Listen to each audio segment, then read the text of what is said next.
Waiting. Okay. Mamma mia. Here we go again. My. Yeah. Buongiorno. Resist you. How you doing, Pedro? Buongiorno ragazzi. Benvenuti al Ginge e Pedro Show. Abundanza. Abundanza. Yeah, I'm learning. Okay. I'm learning Italian. So I have to use seeing an Italian woman. Are you James Bonding it up in your part time?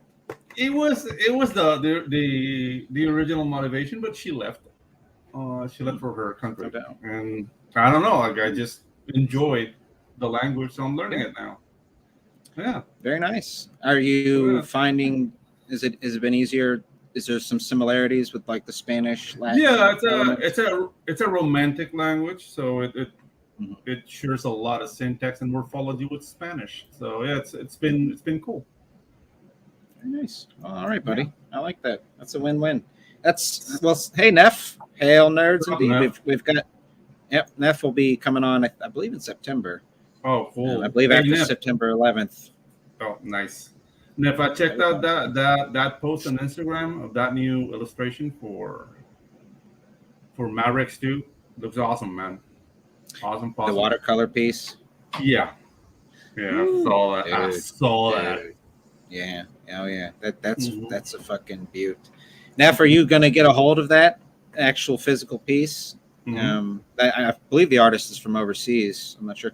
Hey, Chris Fisk. What's up, brother? Chris Fisk, he's doing big things over there.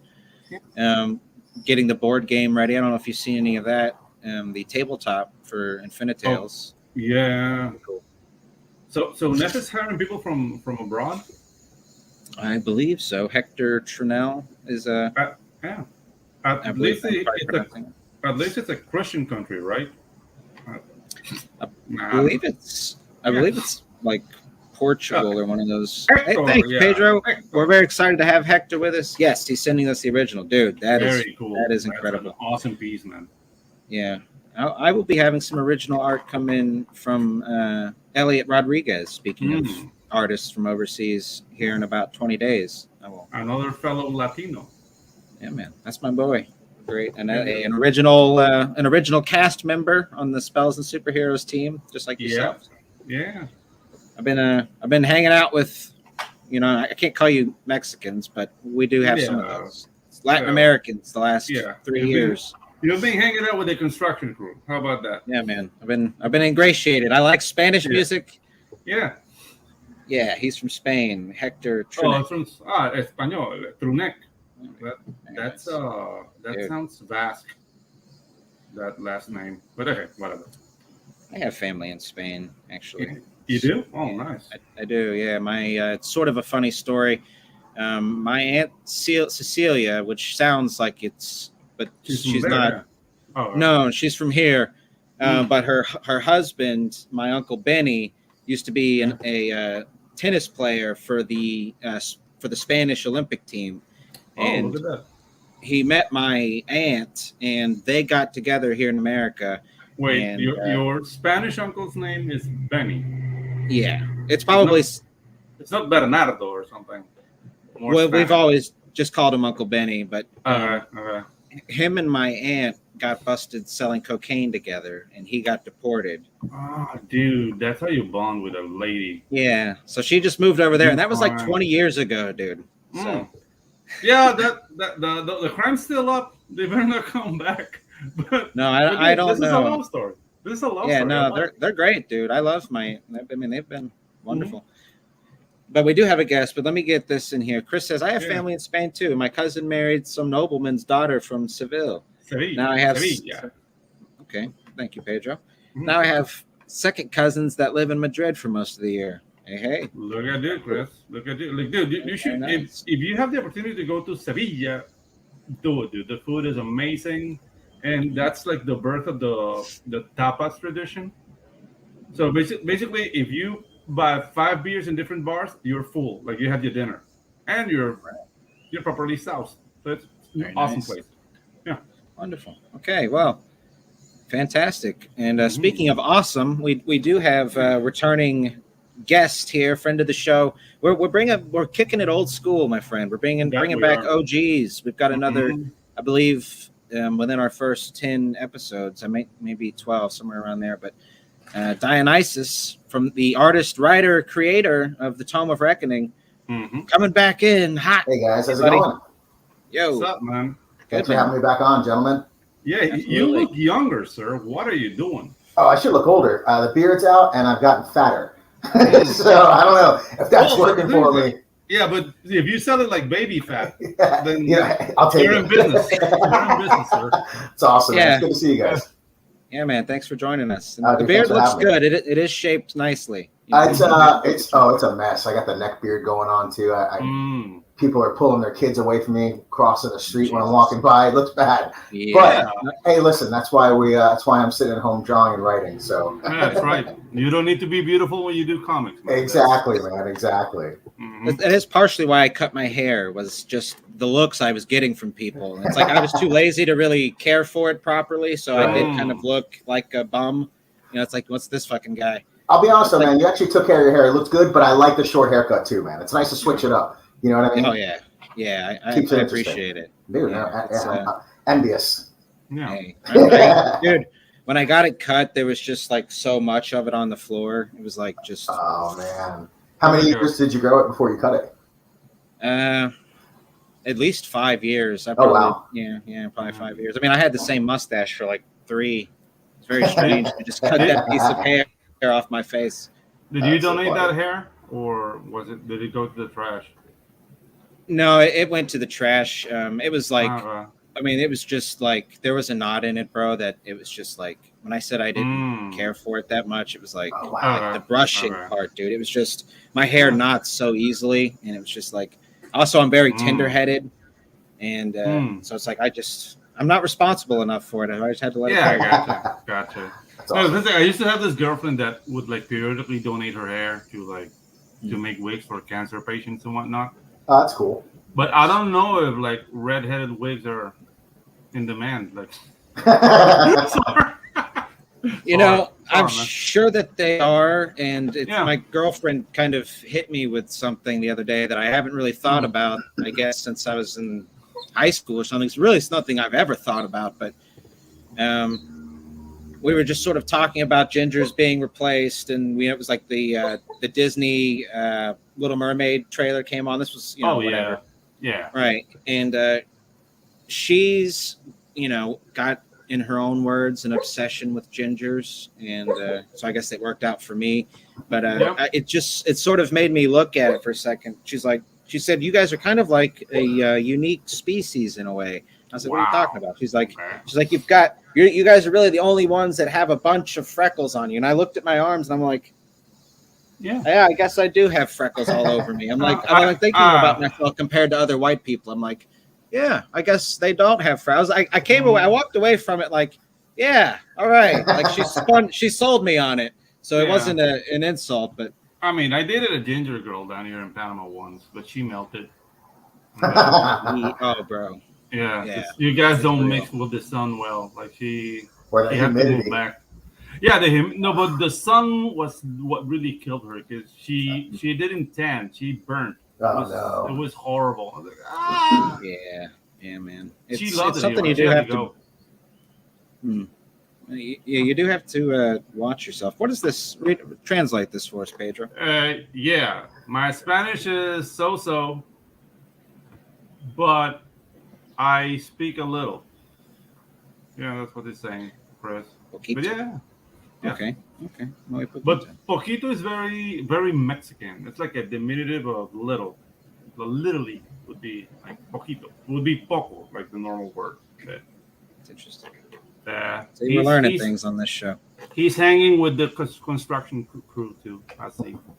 Well, we should get Ginge and Pedro show construction hats. Construction hats, yeah, exactly.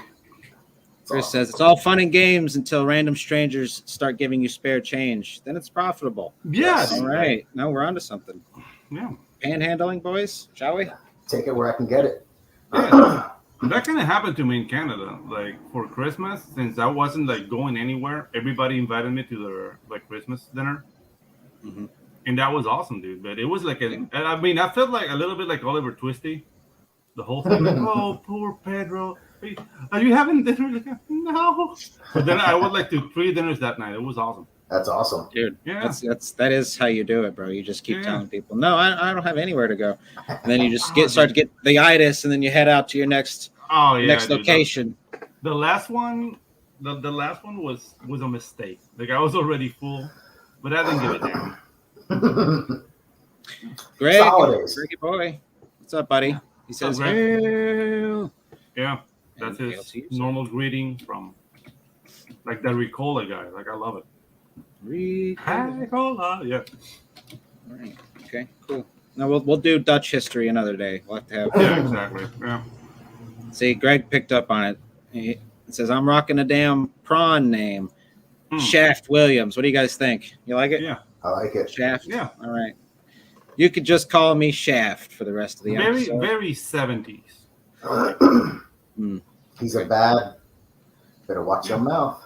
Watch your mouth. Yeah, exactly. Just talking about Shaft. Yeah. Okay, so enough of the shenanigans. We've sort of gone off the rails in the first 10 minutes here. So how's it been going, buddy? Good, man. Good. I mean, I think the last time I was on with you guys, I was supposed to launch in September, which is a while ago. It's coming up on a year. Long story short, I was in a car accident, which put that on the back burner for a while. Yeah. Damn. I was at a complete stop and somebody rear-ended me going 55. Yeah, dude. Like it was like at least like 3 seconds before they hit me while I was at a stop. So they didn't see shit. They were just changing to the station and just ran right into me. So yeah, it messed me up pretty bad for a good while. So that put the launch on the back burner, and which actually is for the best, because within that time, Jewel, my fiance, was doing the color work. She finished color in the first book, and she was supposed to do subsequent books. But, it's one of those things where it's sort of hard. She's got her own stuff going on. So the good thing is in that time, I learned how to color. So within the past couple of months, she taught me how to work Photoshop, and I've been coloring. I have the second book totally colored up. So the creative team is now at least more under my control, which is, a plus and a minus if you think about it, because if anything goes wrong, well, I'm the guy that does pretty much everything, minus the letters. But it's cool. So now I've just been cranking on everything, man. It's sort of nice having everything under one roof, so to speak, creatively. So yeah, the accident wasn't that bad of a thing.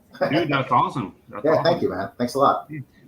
Yeah, So, and glad you're all right for the most part, right? I mean, made it through at least, yeah. Oh yeah, for sure. I mean, just some nerve damage, some herniated discs, some messed up tendons in my knee, but yeah, it's dumb stuff, right, man. Can't, dude. Thank God, dude. Seriously, thank God. Yeah. You're gripping the wheel or whatever.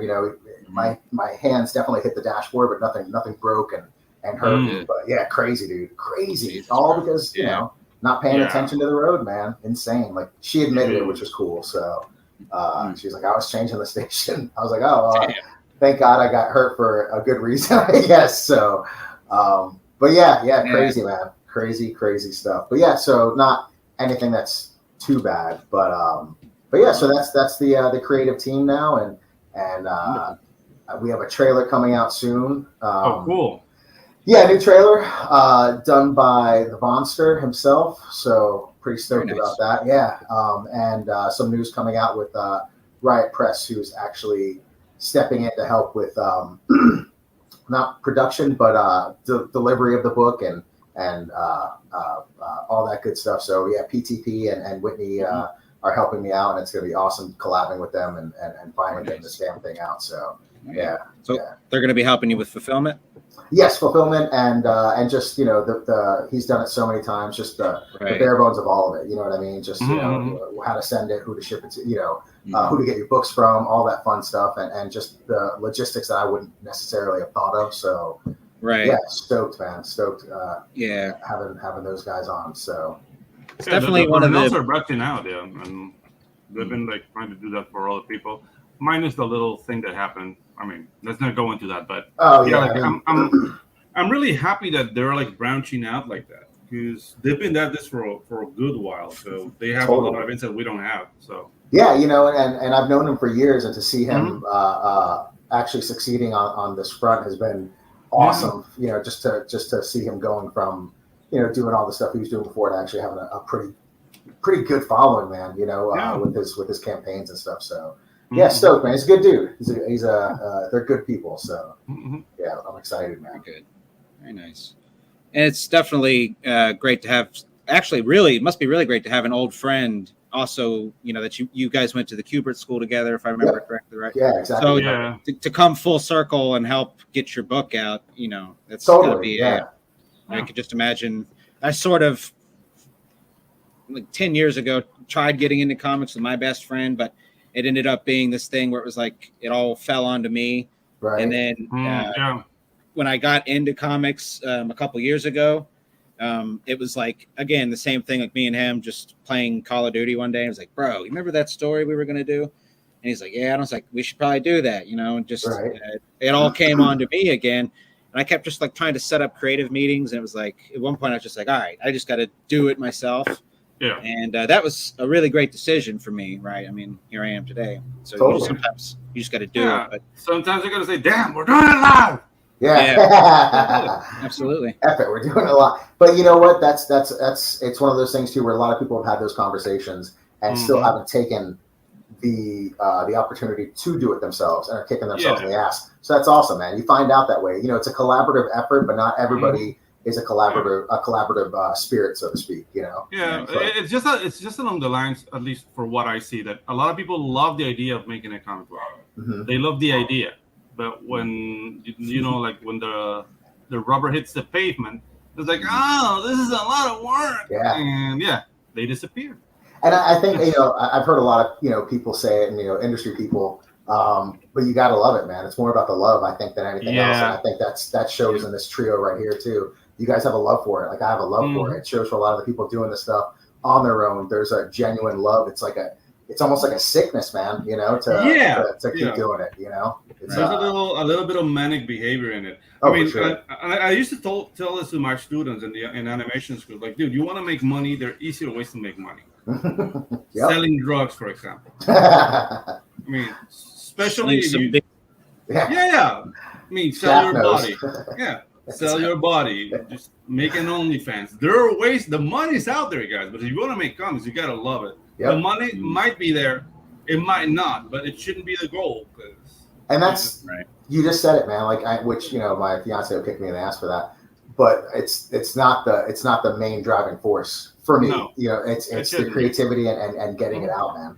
You know, it's one of those things where I would be working on this for myself, you know, and which I have been. You know, I've been doing most of this because I love it. You know, I love where the story's going. I love seeing the characters progress. I love all this shit for myself.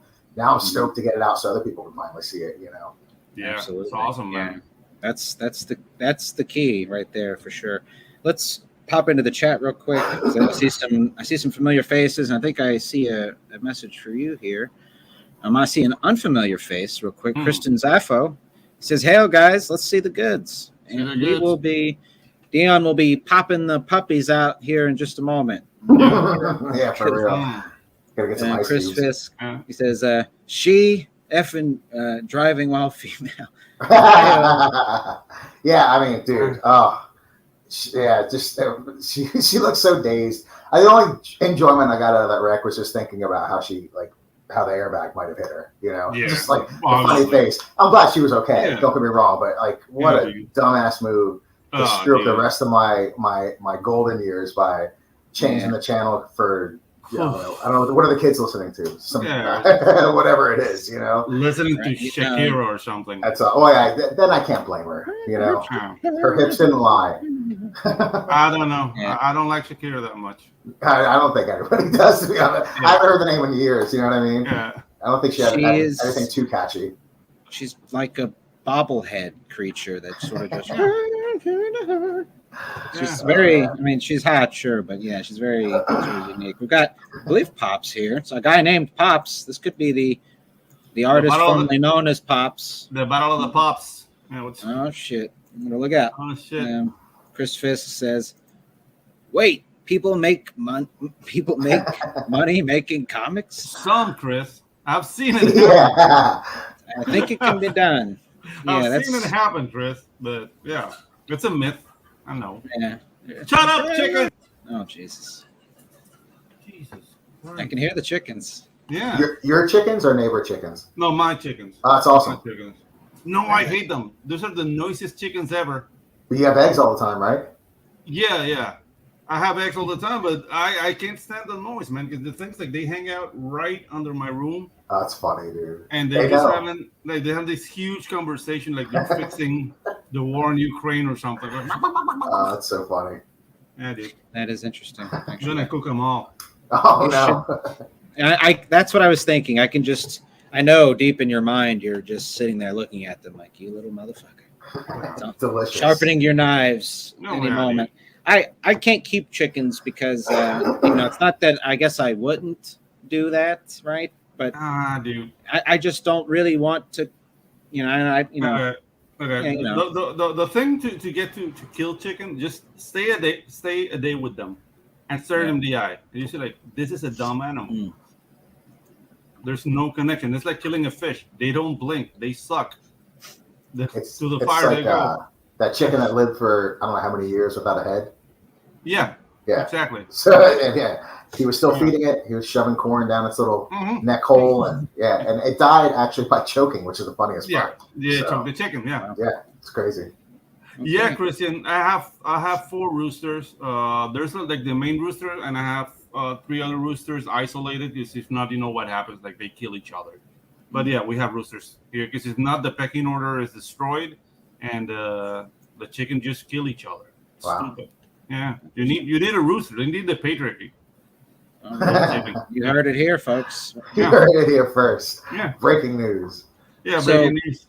Real quick before we dive into the Tome of Reckoning, of course, we've got Kristen says he says I have a last chance campaign that's on Fund My Comic. Check it out. Yeah, what's the book? Yeah. And he says the COU Rebang. Rebang. Hey, okay. We might highlight that later. Yeah. Yeah. Let's do that. Okay. Very nice. So, all right. So, excuse me. Let me pull up. We've got the pull it out. Pull it out. So let's get a sort of refresher on what the story is and what the characters. And then I kind of want to we'll just can take it from there. But it's basically it's a story that starts out with you know what, my stuff just go off. I did. Give me 1 second. Oh yeah, buddy. Do your thing. Do your thing.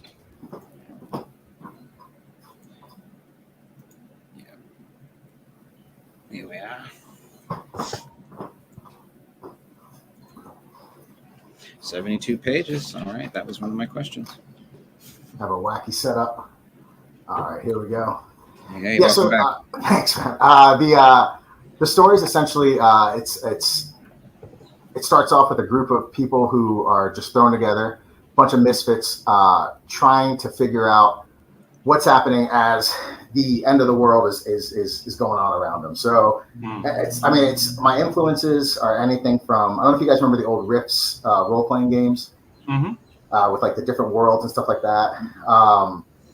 I mean, so many influences, but so essentially the story starts off with a guy named Murphy and a girl named Maureen who get thrown together due to some crazy circumstances. It's, without giving too much away, and just it's essentially sorry, I shouldn't smoke either, but so it's essentially a road trip that takes place during an impending apocalypse.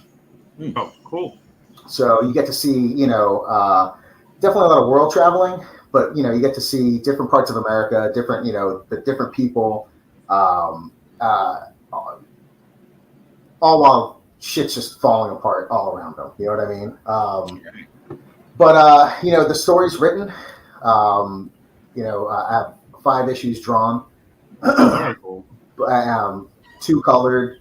So 5 issues totally drawn, 2 issues colored and lettered, and then I just got to start coloring, which the cool part is I can do it myself. Is coloring the other issues as I'm working on issue 6 right now. So that's awesome, man. Yeah, man. Thank you. But yeah, there's going to be a I think a 9-page preview as soon as the campaign's up and running again, just to give you a quick glimpse into the characters and whatnot. It's it's gonna be it says 72 page right there, but it's actually gonna be a 48 page book.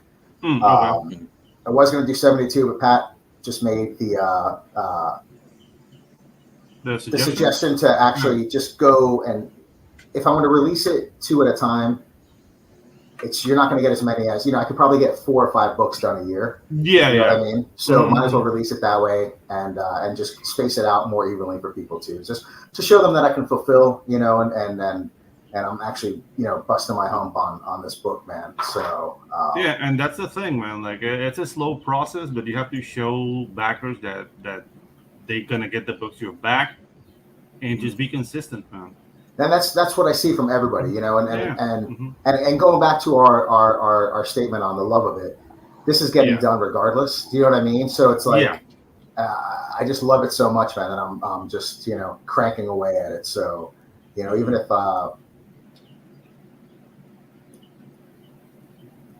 if it's just me reading it at that point, you know what I mean? Yeah. I just want to get it done. But I think people are gonna love it, man. It's got a lot of influences from stuff we've all watched and read. Terminator. I feel silly talking about influences because I think we're all pretty much influenced by a lot of the same stuff. You know what I mean? Yeah.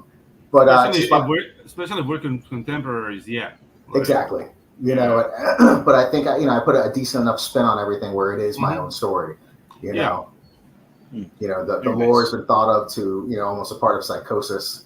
Pat knew about this book back when we were at school 20-something years ago, and I've had it. The idea for this thing has been with me since I was 12. You know what I mean? I have some old drawings of these characters, which is sort of cool to see, which I'll be putting in this book as well. So in the back there'll be a lot of old drawings and some old comic pages that I've done for this. I guess going back like 20 years now. So you get to see the difference of the art style and all that other stuff and how the story's progressed as well. So. Oh yeah, that's perfect. I'm a big concept book guy. Those kind of coffee table idea books. Totally just flipping through the creation. Yeah, we did a concept book for Tropical Magic, and that was very enjoyable to do. Oh, I can imagine. Yeah. And seeing everything that looking back over your old stuff and seeing where it is during completion. Yeah, it's fun stuff, man. I love creating stuff. Yeah, dude. So we do have a question for you. Dion, real quick. Christian asks, and real quick, Pedro, I'm going to bump you out real quick so I can make a Dion sandwich, and then we'll bring you right back in here. Here we go. All right, now you're on the outside, buddy. What you wanted, the Eiffel Tower? Now I can pretend I'm skiing. My name's Shaft Williams this week, so it's going to be a sort of. I'll just stop. About that. Okay, so no question again. Yeah, cover my face. So we are looking to launch, I think, in September, if I'm not mistaken. So beginning of September. So right around the corner. Just give some people some time to sign up, and there will be a discount on the book for early sign up as well. So I think I have a pretty sweet price point, and then on top of that, with the discount for the early adopters, I think it's a pretty good deal. Can you divulge the price point for the book? So I think we were looking at 15. Okay. And that's not with shipping, obviously. 15 for 48 pages. 48 pages. Yep. Yeah. That's and then I'm gonna I hope people feel that way. You know what I mean? I know it's one of those things where it's a boutique item. Unfortunately, I don't have the capability to get stuff printed cheaply or what I'm saying, mass marketing stuff. Otherwise, I would right away would. But $15, and then you get a discount too if you sign up. So, and I think it should be a pretty substantial discount too. So, keeping that one a surprise just because But I think when people see the discount on the book, they'll be stoked for it. So. Okay, well, you guys hear that, I hope. And Christian added on top of that. He says just signed up. So, Christian, hopefully you'll take advantage of that as well. Popping over to Chris here, he says, I loved the concept of riffs. You basically had any genre you wanted in the game system. Exactly. I'm not familiar with riffs. Yeah. That sounds cool. It's really awesome, man. And that's exactly the whole, playing that when I was a kid and just combining some of these genres that I loved. That was my idea with this book is like, oh, man, I could just do all this stuff, and without getting carried away, you know what I mean? Yeah. Keep it focused. But at the same point in time, like I love sci-fi, I love horror, I love espionage, I love all that type of stuff. I played Rift once or twice, but it did remind me of that movie, My Science Project or Science Project. Yeah, with were you talking with Val Kilmer? Yeah. Yeah. Where they found like a little machine that will open like portals in time, and you'll find like barbarians and then like future like mutants and. Which movie? Okay, that was. I think I'm thinking of a different movie, but I know which one you're talking about too. Yeah. So yes, but yeah, that's exactly it. That's exactly, and that's what's happening in this world as we're going through, all the mundane stuff. Easing you into it, you start seeing all this crazy things happen with the world opening up and different dimensions, and there's a huge history to the story too, where it goes back almost like 20,000 years for one of these characters. So cool. which is another love of mine, is like ancient history and the whole idea of like lost history and lost civilizations and all that fun stuff. But yeah, man, I'm stoked. Like he was saying, that the gentleman who commented, it just opens up so many different worlds to you, and I can't wait for people to see it, man. I really can't. Wonderful. So speaking of, I guess this is a hard segue here. Hey, what's up, John? John says, I'm late to this party, but this looks cool. Speaking of cool, let me segue back into the guy himself. Speaking of cool, Mr. John Hervey popping into the chat. Hey, buddy. He says, what's up, my peeps? John, another friend of the show. How's it going, John? On. He's a cool cat. Nice. Yeah. Let's see. We got Greg. He says, the best riffs and GURPS artist, John Zelznick. Back to my book. That's awesome, dude. That is cool. Very interesting. Always, I don't think anybody of sort of note, quote unquote, has ever backed my book, but I've seen friends where people have had that, and I'm like, that must be exciting, right? To get somebody that you like that believed in your project. Not that they're better than any other backer, but it's like just a small world when a guy that was an artist for a game you played growing up backs your book. You're like, oh, totally, yeah. Very cool. Alrighty, so you've got the first 5 books drawn. You said you're working on the sixth. So is these 48 pages? So they're basically like 24 pages per issue. No, so actually, here's the thing. It's one chapter. Each issue is about 36 pages. There's going to be about 12 pages of extra stuff in this book. The next issue is 36 pages as well. The third issue, I think, is 32. The fourth is maybe pushing 40. I can't remember. I have to count it up. And the fifth is back to, I think, 32. So, yeah, and that's the cool thing about doing your own book is you can do as many pages as you want. Like, I don't have to stick to, the 22 format, which, going later on down the line, you know how it is, a big cast. So a lot of the first like 3 to 4 issues is introducing characters, introducing plot points, introducing all that stuff. But as soon as it starts trucking, I might be able to get down to 22 pages for certain books. But I'd still like to make them bigger just because it's more fun, as a reader, I think, to get more pages and more material. You have more leeway to tell the story. Yeah, exactly. Yeah, you're not cornering yourself. If I want to extend something that goes from the written page into the drawing page, I can, which is part of the reason why some of these issues are a little longer than normal issues. So I've found myself lately sort of leaning into the writerly aspect of things, or more like the sort of doing what I want, at the same time being mindful of the story. But the sort of, and I also write a lot of shorts, so I think one of my natural inclinations is to keep the pace going. And as an editor, you also want to, I don't know, it's strange. I've just been finding myself sort of writing extra panels for things to draw out some of the storytelling within the page. Like I see it cinematically, but it's like it's stuff you wouldn't be able to really do, or you'd have to really pick and choose what you're going to have if you were doing it, at a more traditional page count, or having a bunch of stipulations on you. It's like which is free. I'm sure you love that. Yeah, absolutely. Just being mindful. It's like sort of like getting to look around the corner for the first time and be like, oh, there's stuff over there. It's like very interesting. I didn't even know that was over there, that I could look. I can. It's awesome. Yeah. But yeah, you're absolutely right. And keeping that mindset too, that you're like, all right, well, I can't go too far. You know what I mean? Because then, then it drags it on too. So you still have to edit yourself. But it's still cool to have that capability just to push the story out a little further than you'd be able to, with that 22 page. Greg says, I'm listening while I play Subnautica. I don't know what played it. I don't know what Subnautica is. It's a game where you put together, you crash your ship on a water planet, and you're trying to find all the pieces. You're essentially exploring and finding the pieces to your ship to put it back together, and you discover different stuff. It's pretty cool. I've never played it personally, but I remember watching. I don't know if you guys ever heard of Neebs Gaming. I haven't played games in years, man. Yeah, so there was a channel that I used to watch years ago that would have that stuff, but. Yeah, no, I get. When do you have time to play games now, right? Yeah. Put out too many books, dude.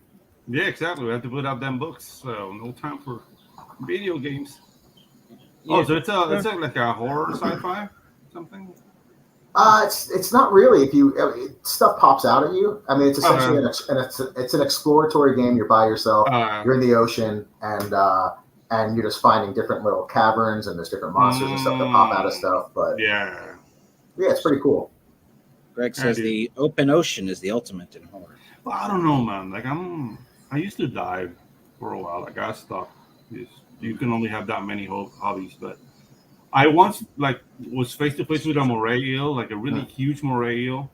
That's a freaking dinosaur. That face. I can't imagine. I would have. Yeah. My bikini would have been brown. Yeah, exactly. Yeah. I was doing the whole Jacques Cousteau, like. That's awesome. Like a red bikini and the beret. A red thong. That's awesome. Tanning those long legs of yours, somebody. Nice. Yeah, exactly. Hairy with long, sir. Okay. Keep that in mind. Greg says, I have the heebie-jeebies the entire time I play, so I can only play for a short while at a time.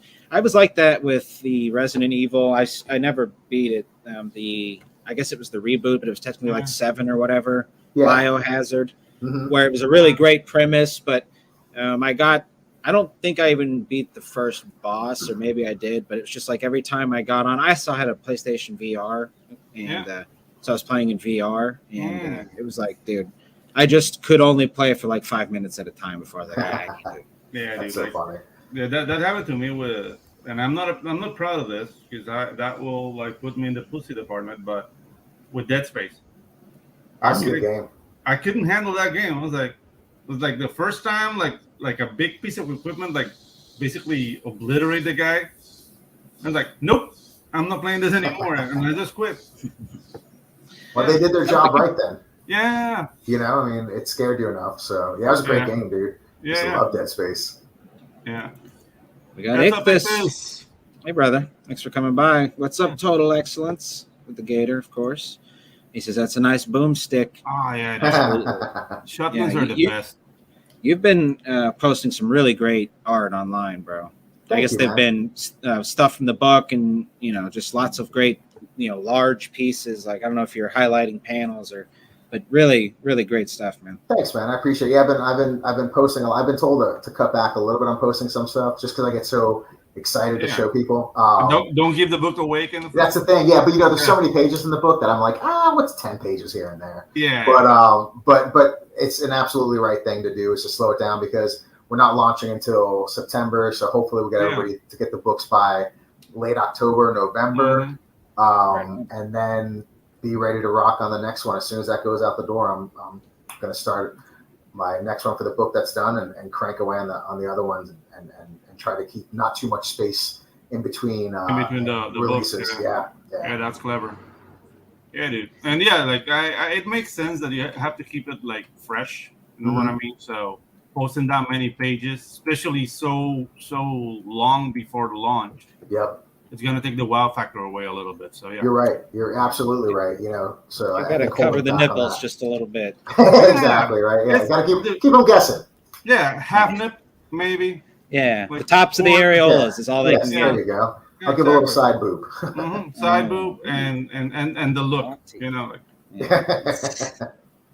So I really love. I guess the term is shape language, but just the shapes and the proportions. It's a very comic booky especially this right here. This guy, I'm digging this guy. Could you Thanks, tell man. us about this character? Yeah, right so here? that right there is a character named Bo, and Bo is part of a group, the Homeland Terror Task Force, which is a group that was formed in, I want to say, the late 2020s in this book. So like, 2025, 2028.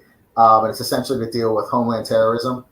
But they are PMCs essentially. So it's Private military. Yes, very RoboCopy, where you're doling out Homeland Security to the highest bidder for exactly. So like OCP. Yeah, 100%, man, 100%. Nice. It's just like that, and these guys are on a mission to stop what they deem as something that is evil. A small group of them are, not to give too much away, but who knows if they're right and who knows if they're wrong. They could be getting played, but yeah. So it's a group called the Homeland Terror Task Force, and essentially there are new laws telling you what terrorism is. So you know what I mean? Where it's one of those things where, well, what's terrorism now? Is it one robbery at the so how easy are we going to let these guys off the leash on our own people? You know what I mean? So a lot of things have been reclassified as terrorism or certain crimes, and it makes it easier to let these guys loose on your own people in your own country. Yeah, sounds like Latin America, man.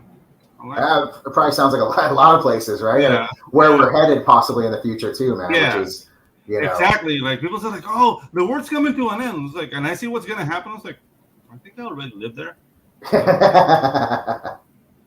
Yeah, it's funny. Every now and then, I'm a big history guy too, and whatever. Just every now and then, I'll hear references to Panama in the '90s, and I'm like, "Hey, my buddy lived over there." Crazy. Yeah, exactly. Dude, like, yeah, it's so crazy. From '86 to 1990, Panama was freaking Mad Max, man.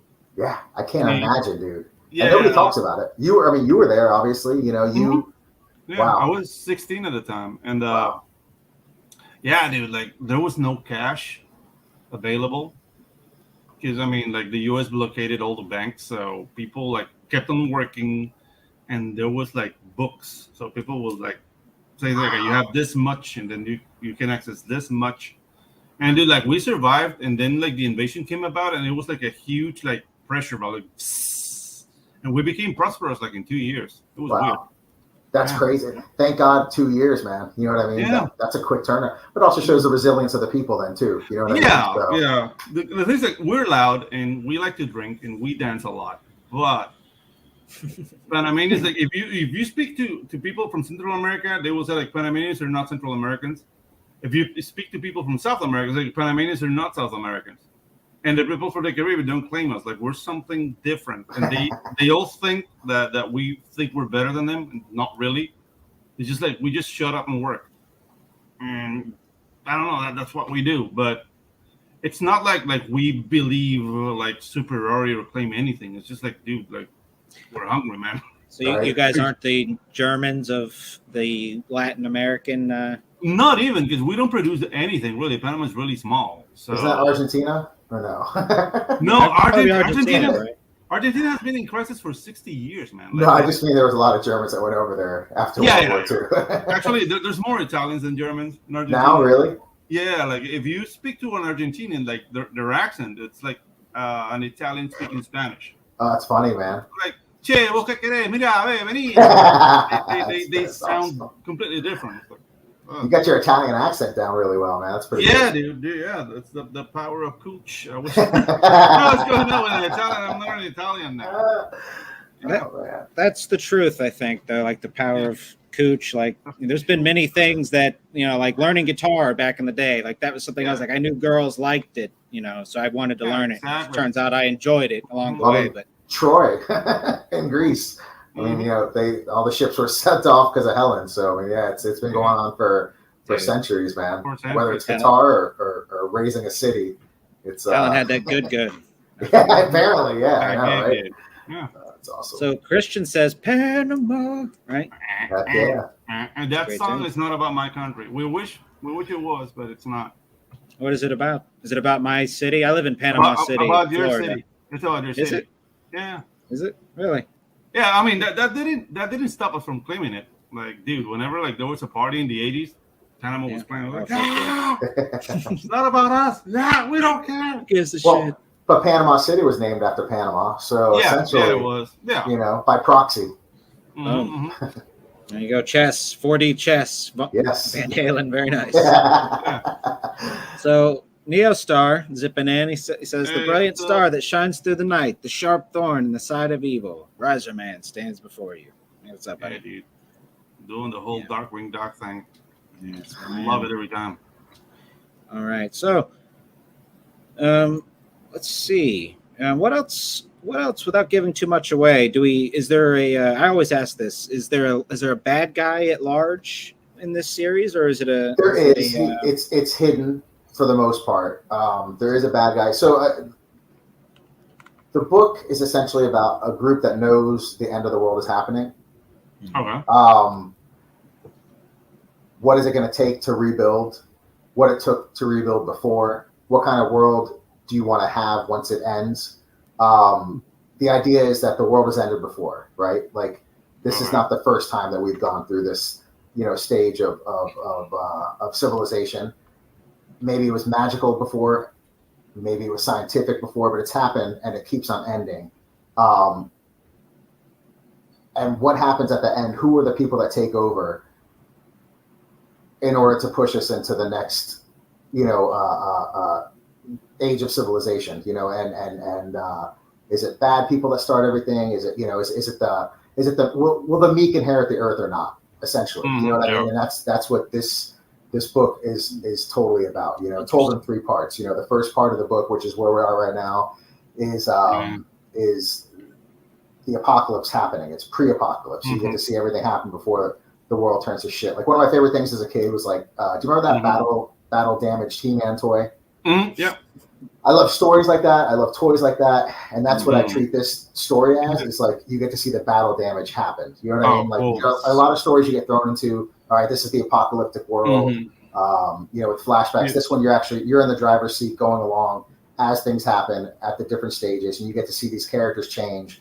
Because the whole story takes place probably about 15 years, 16, 17, 18 years with the breaks in between each segment. So around 15 to 18 years it takes place. So the first story arc that I'm doing right here, which will be about 15, 16 issues, it's about a 5-year journey. This one's a 3-year journey. But you get to see these characters go from, that's why I want people to jump in now, because none of these guys resemble anything that they look like within, the middle to the end of the first series, not even mentioning the second or third. It's just, it's mayhem, and that's, that was one of my favorite things as a kid is battle damage stuff, whether it be stories, whether it be, the toys, just seeing these characters get, through the ringer and get to see where all their damage comes from. You know what I mean? Yeah. Whether it's mental or physical or any of that stuff. So, dude, I know your story is already written, but you mentioned the word meek, and I gazed upon a video that was very interesting discussing that word. The word meek is not weak. Meek is basically the guy who keeps their swords in their sheath.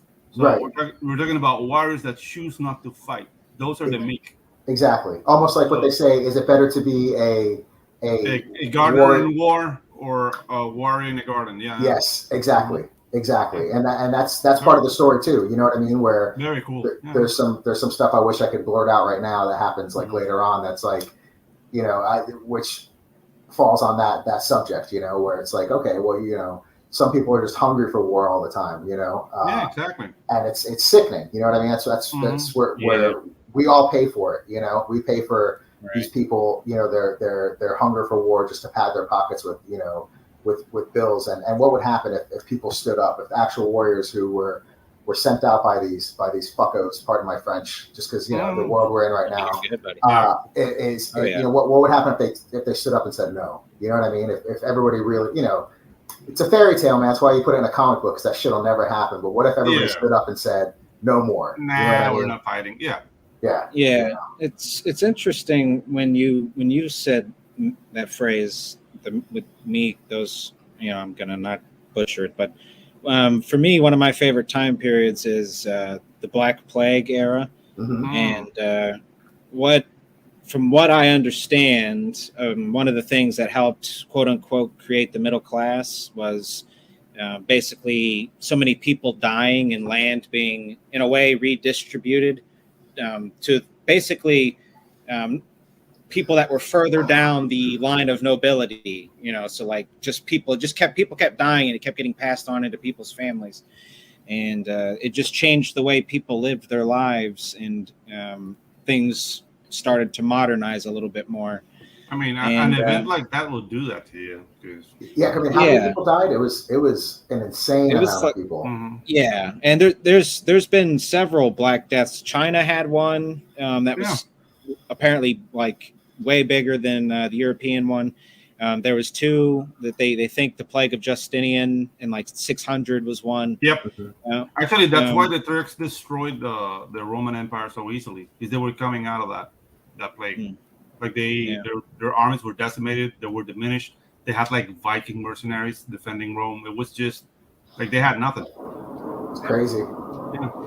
But that does it made me think of that though, that phrase when you said the meek part. I was like, it made me think of all these people who didn't have land and just kind of did whatever they did, and ultimately survived and changed the way things were for the rest of forever. But there's some element, not to get too conspiratorial, but there's almost like a reversal of that process, I think, with like COVID in a way. I'm sure sort of I don't know. The thing with COVID is that not that many people died, man.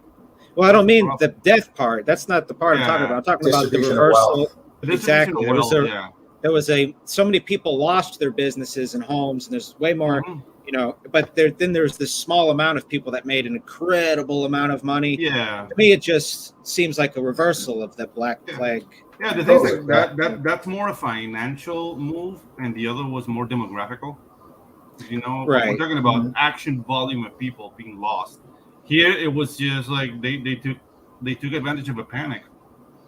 Yeah. I don't think that the idea of COVID, let's say if it were created in a lab, right, or that it was, but let's say that it wasn't, whether it was sent out purposefully to try to kill a certain amount of people. Like, I don't think it was meant to wipe out, anything close to like plague levels. No. I'm just saying from like a financial point, but there's lots of like opportunists that struck, but that's just even if it's all about tangling soup, then and I think that's what it is, man. It was opportunist. It's like I can't remember who said it. I think it was Alan Moore, but it's like, what's scarier, the thought that there's a small cabal of people running the world, or that there's nobody at the fucking rudder?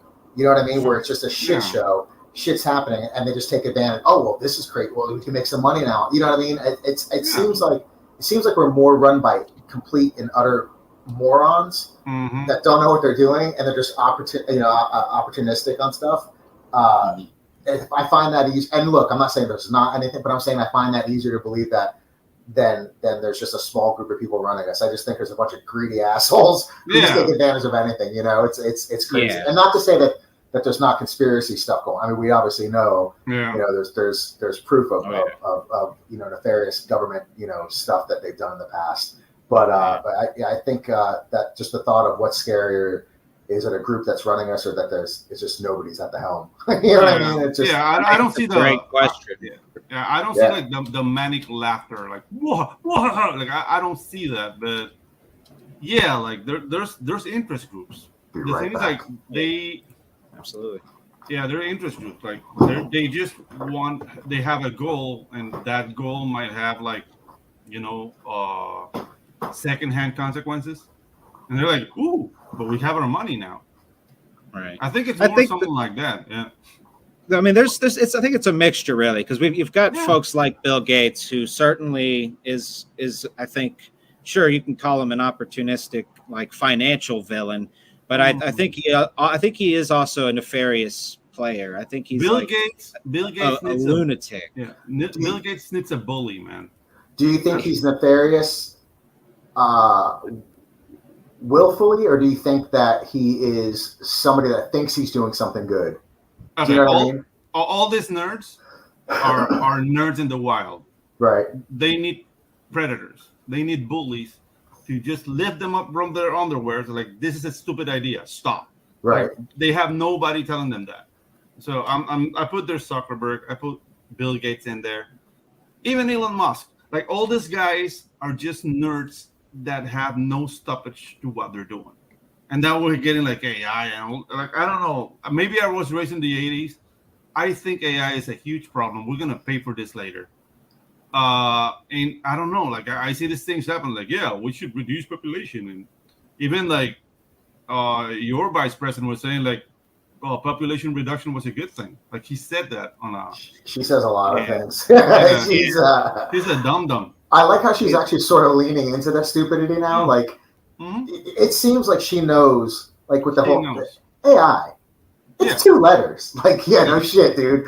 Thanks a lot, lady. I think she's trying to hold it together. That seems like somebody desperately just trying to. I got it. Like, she's behind the scenes. Like, I got to go out here and rock this shit. Oh, it's so funny. Because if I sound retarded, she's just worrying about sounding stupid. See, I think she's leaning into sounding stupid now, because there was a point in time when she had fired all of her writers and this and that, and it seemed like her office was just in shambles. And then slowly but surely, she just like went headfirst into the stupid and I think that's her thing now, man. Like, she just cackles at things, just says some dumb stuff, and I think maybe that's just her way of getting through, the rest of this presidency, man. Right. She wants to be endearing with her stupidity or something. What's that? She wants to be like endearing with her stupidity or something. That's what I feel. I feel like that. I think you were right though, Shaft. Prior to that, I think that's how she felt, like trying to hold it together. I don't want to sound dumb. But then the more she did that, it seemed like she'd sound just dumber and dumber. So I think she's leaning into it, man. She's just, I think she's gone around lying for so long that her filter is just, she's just gone around saying whatever. There's no like filter there. She just speaks. And now she's on a world stage. And that's so hard to probably turn off. But it's also scary because it seems like everybody does that. Like any famous person, any politician, they could say whatever they want, dude, and we can verifiably fact check it and say it's not true. Yeah, like you're lying, man. And nobody cares though. That's the crazy part, dude. Like, I don't know if you saw, it was I think yesterday or today, there was a news report coming out of Canada about how their airports are doing well, and they're filming this segment from an airport, how everything's on time. This is nothing's been better. And the cameraman, God bless this dude, pans up to all the arrivals. Everything is delayed. Everything is canceled. But it's like this lady's saying it in front of this thing, but nobody will care about it. Do you know what I mean? I feel like there's just such a machine that just wipes away and memory holes the stuff that, even if we give it mostly peaceful thing. Yeah, dude. Exactly. Yeah, there's just mostly peaceful fires going on in the background. Yeah, insane, dude. There's a comfort in lying, I guess. I mean, I don't do that, but no, Just to circle back to Bill Gates real quick, he says Bill Gates knows damn well what he's doing. There's no question he's a textbook sociopath. I think there's. I'm with that, actually. I think Bill Gates is smart and rich and has a vision of whatever it is. And I don't think he really cares for human life the way he puts it out to be. I think he's just sort of a mad scientist in a lot of ways, even though he's not a real scientist, right? He's not really. He just has the look of a nerd. Yeah. Mm-hmm. Yeah. But I think he's just... to Pedro's point, yes, he needed a bully and needs a bully still. But there's that people. I don't know if you guys have seen that video of him getting hit in the face with a pie like 20 years ago. So that was like on Twitter some time ago, and it was like the moment Bill Gates decided to wipe out humanity is like some guy hitting him in the face with a pie. Like, there might be some truth to that. I think we can all agree. Fuck him, since he's been on Epstein's Island. Yeah, exactly. So that all goes out the window. You're absolutely right, dude. Screw that guy.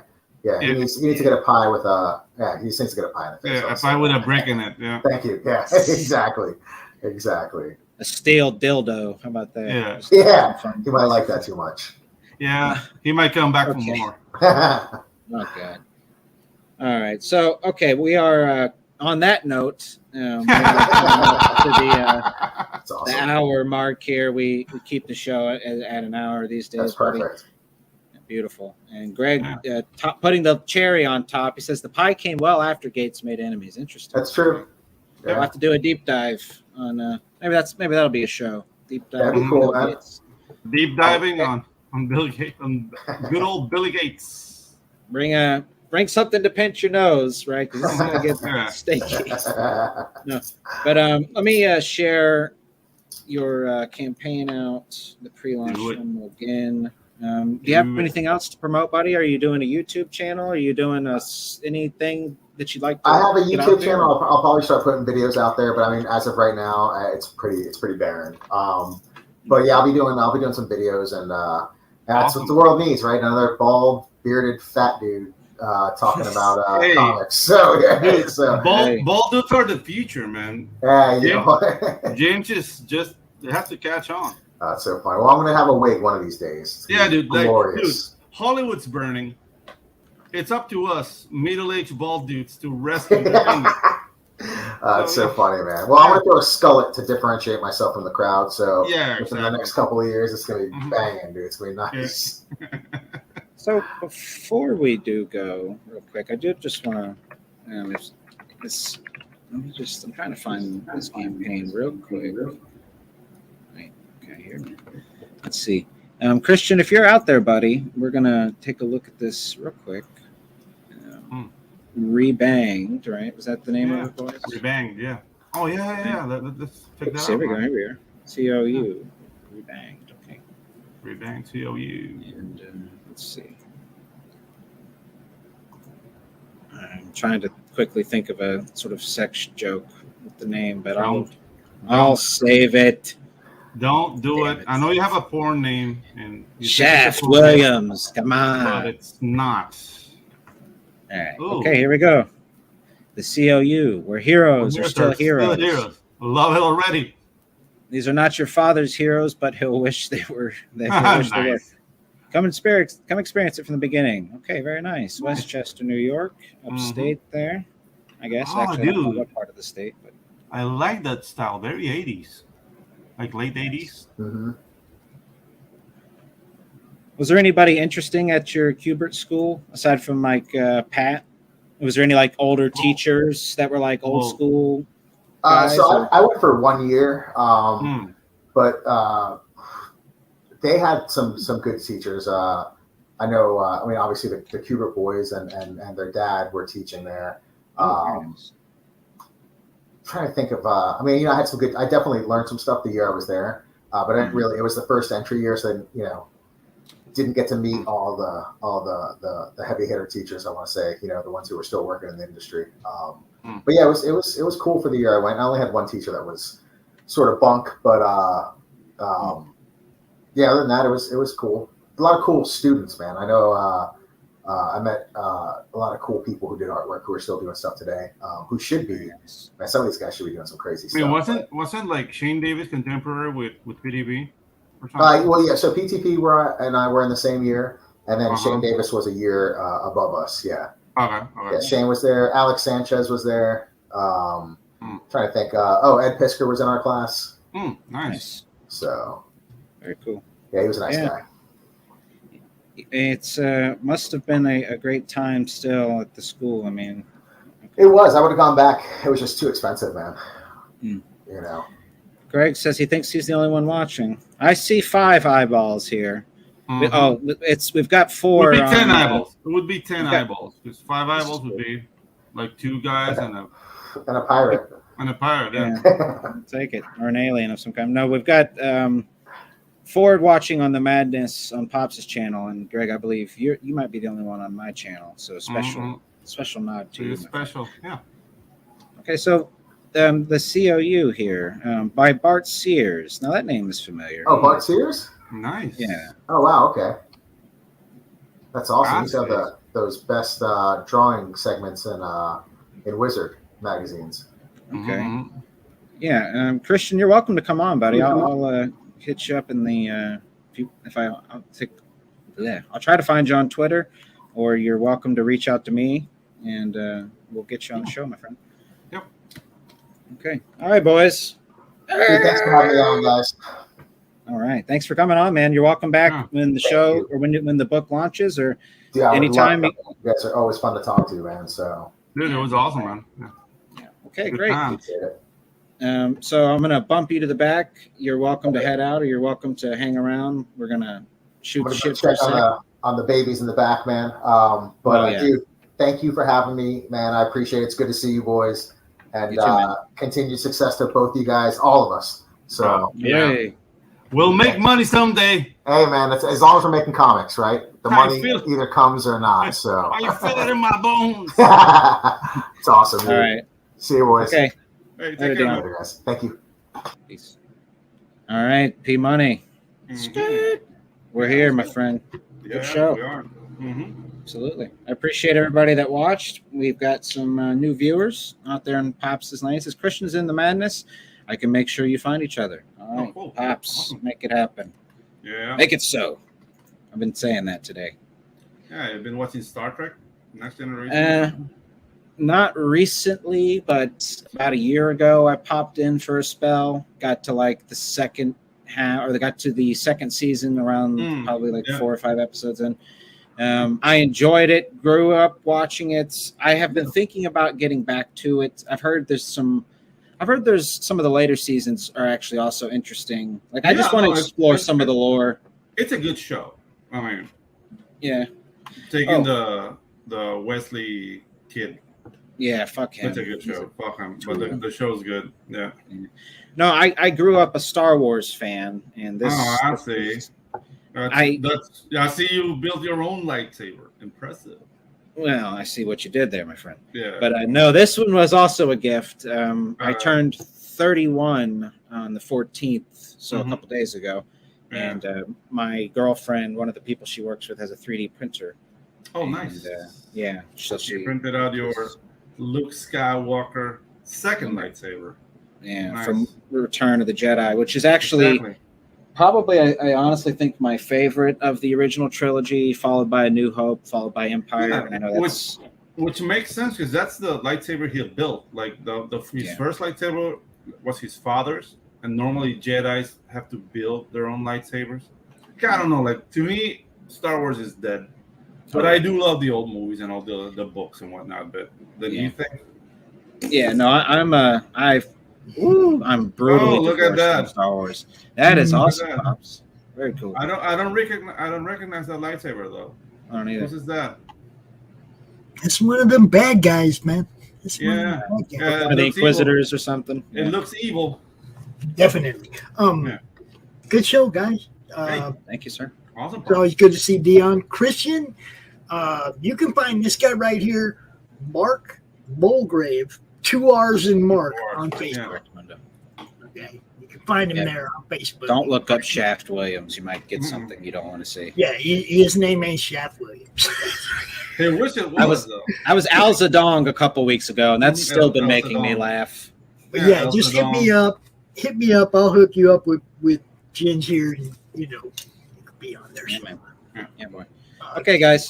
You want me to do the honors? Yeah, Pops, you go ahead. And I do got something to show Pedro though. Ready, Pedro? Wait. Hit me up.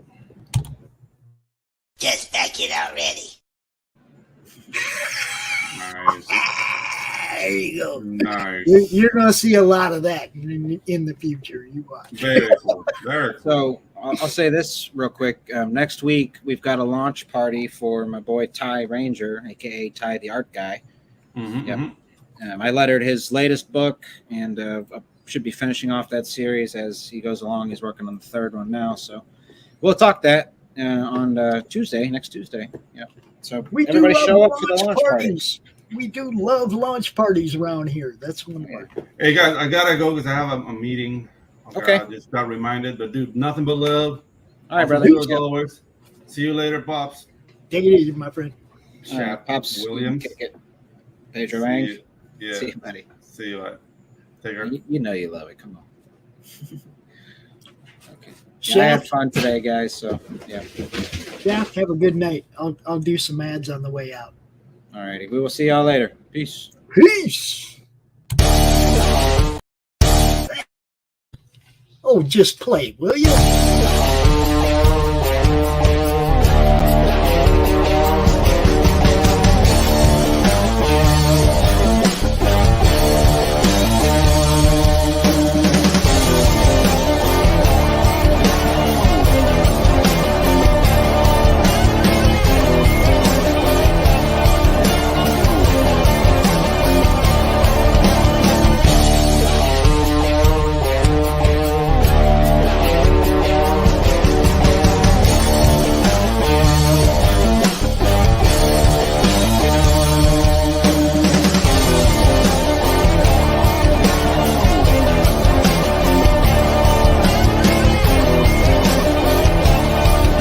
Entertainment Group presents the Madness Comic Network with original programming and additional comic-related content.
The Civil War was America's bloodiest conflict. Over 500,000 died to preserve national unity.